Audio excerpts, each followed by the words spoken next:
ಅಪಘಾತದಲ್ಲಿ ತುಮಕೂರು ಮೂಲದ ಬಿಜೆಪಿ ಯುವ ಮುಖಂಡರುಗಳ ಸಾವು. ರಾಜಕೀಯದಲ್ಲಿ ಸದೃಢವಾಗುತ್ತಿದ್ದ ಯುವಕರ ಪಾಲಿಗೆ ಯಮಗಂಡಾಂತರ.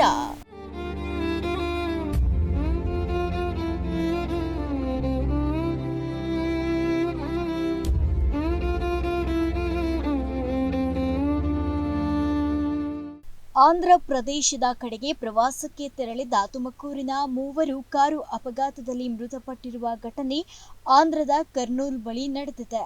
ತುಮಕೂರು ಜಿಲ್ಲೆ ಚಿಕ್ಕನಾಯಕನಹಳ್ಳಿ ತಾಲೂಕಿನ ಕೆಂಕೆರೆ ನಿವಾಸಿಗಳಾದ 48 ವರ್ಷದ ನವೀನ್, 35 ವರ್ಷದ ಸಂತೋಷ್, 38 ವರ್ಷದ ಲೋಕೇಶ್ ಮೃತ ದುರ್ದೈವಿಗಳಾಗಿದ್ದು, ನವೀನ್, ಸಂತೋಷ್, ಲೋಕೇಶ್ ಸೇರಿ ಒಟ್ಟು 6 ಮಂದಿ ಆಂಧ್ರ ಪ್ರದೇಶದ ಕಡೆಗೆ ಪ್ರವಾಸಕ್ಕೆ ತೆರಳಿದ್ರು. ಈ ವೇಳೆ ಕಾರು ಕರ್ನೂಲ್ ರಸ್ತೆ ವಿಭಜಕ್ಕೆ ಡಿಕ್ಕಿಯಾಗಿದೆ. ಅಪಘಾತದ ರಭಸಕ್ಕೆ ಕಾರಿನಲ್ಲಿದ್ದ ನವೀನ್, ಸಂತೋಷ್ ಹಾಗೂ ಲೋಕೇಶ್ ಸ್ಥಳದಲ್ಲೇ ಮೃತಪಟ್ಟಿದ್ದಾರೆ. ಇನ್ನುಳಿದ ಮೂವರಿಗೆ ಸಣ್ಣ ಪುಟ್ಟ ಗಾಯಗಳಾಗಿದ್ದು, ಗಾಯಾಳುಗಳನ್ನು ಸ್ಥಳೀಯ ಆಸ್ಪತ್ರೆಗೆ ದಾಖಲಿಸಲಾಗಿದೆ. ಕರ್ನೂಲ್ ಪೊಲೀಸ್ ಠಾಣೆಯಲ್ಲಿ ಪ್ರಕರಣ ದಾಖಲಾಗಿದೆ.